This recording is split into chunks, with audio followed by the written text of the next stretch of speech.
संस्कार आणि कृषीचं महत्त्व या ठिकाणी शेतकऱ्यांना कसं समजेल या दृष्टिकोनातून अत्यंत सुटसुटीत असं हे प्रदर्शन भरवलेलं आहे। गावं, पूर्वीच्या असलेली गावं, त्या ठिकाणी राहणीमान, तिथे असलेले व्यवसाय, ह्या सगळ्या गोष्टी समोर ठेवत असताना नव्या पिढीच्या लोकांना सुद्धा शेतीमध्ये कुठले कुठले उत्पादन घ्यावे, काय काय या ठिकाणी नॉलेज उपलब्ध आहे, असं सर्व गोष्टी ते शेतकऱ्यांसाठी उपलब्ध करून देणार आहे। आणि त्यातून एक चांगला संदेश, चांगलं ज्ञान हे लोकांपर्यंत पोहोचेल आणि त्यातून या कृषी महोत्सवाच्या माध्यमातून प्रोत्साहन मिळून शेतकऱ्यांना चांगल्यात चांगलं उत्पादन या ठिकाणी भविष्यात घेता येईल।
जास्त खाऊ घाल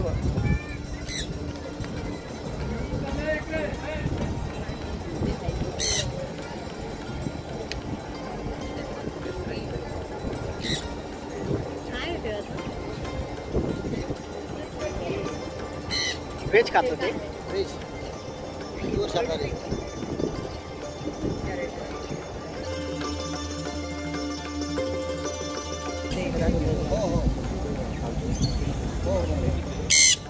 मी आलेलो आहे। हो आलेलो 1 वाजता आलो। हो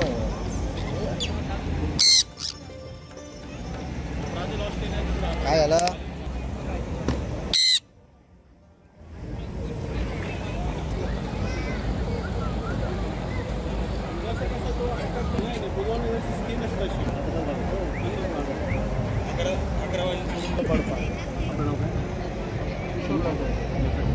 अध्यात्माच्या जोडीला थोडं शेतीचा विकास, कृषीचा विकास अशा पद्धतीची संकल्पना हे राबवतात।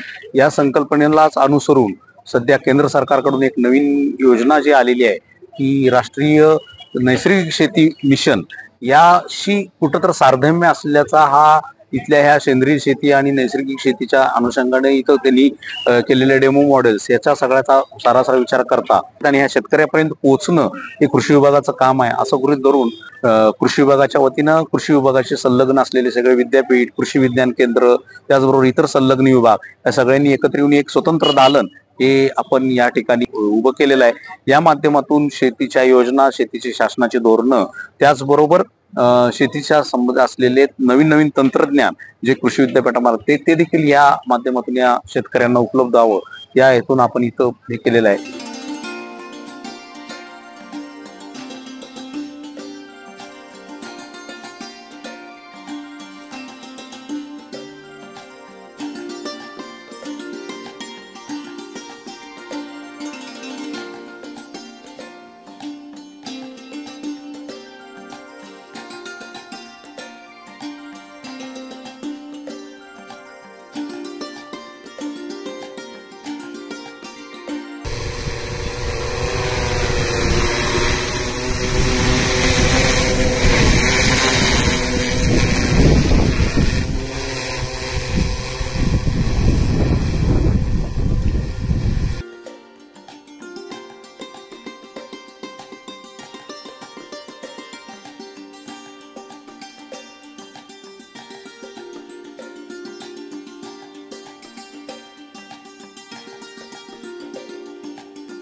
जागतिक कृषी महोत्सव 2025 वर्ष 14वे खूप चांगल्या पद्धतीने आज संपन्न होत आहे. नागरिकांनी आणि शेतकऱ्यांनी खूप चांगल्या पद्धतीने प्रतिसाद दिला. नाशिक जिल्ह्यासह महाराष्ट्रातील कानाकोपऱ्यातनं या महोत्सवासाठी उत्स्फूर्त प्रतिसाद देणाऱ्या शेतकऱ्यांचं मी विशेष आभार व्यक्त करतो. या 5 दिवसामध्ये आधुनिक शेती, आध्यात्मिक शेती आणि सेंद्रिय शेती याच्यावर जे काही सत्र झाले त्यात खूप चांगल्या आणि छान पद्धतीने मार्गदर्शन झालेलं आहे. जय जवान जय किसान. हो 2 मिनिटं हो थोडं बाजूला या.